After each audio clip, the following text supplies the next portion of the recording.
நீட்டுக்கு எதிராக தீர்மானம் போட்டாங்க, அப்புறம் மும்மொழி கொள்கை பற்றி தீர்மானம் போட்டாங்க, தொகுதி மறுவரை பற்றி தீர்மானம் போட்டாங்க.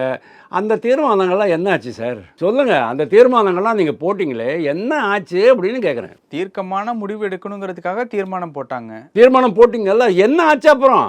என்ன சார் சார் தீர்மானம் போடுறதுலாம் ஒரு பெரிய விஷயமா சார்?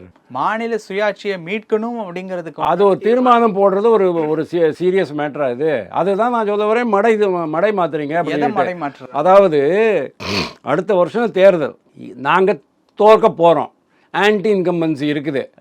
ஏன் ஆன்டி இன்கம்பன்சி இருக்குது? ராஜாவால் கொங்கு மண்டலம் ஊற்றிக்கிச்சு லாஸ்ட் டைம். ஓகே, 2021. இப்போது பொன்முடியினால் மத்திய மண்டலம் ஊற்றிக்க போகுது. ஏன் மொத்த தமிழ்நாடுமே அடிபட போகுது. பொன்முடி மாதிரி ஒருத்தர் இந்த மாதிரி பேசின பிறகு அதனுடைய பாதிப்பு இருக்குமா இருக்காதா? அப்போது எப்படி நாங்கள் தேர்தலை வின் பண்ணுறது? பேசாமல் மத்திய அரசை சுரண்டிக்கிட்டே இருப்போம், குத்திக்கிட்டே இருப்போம்.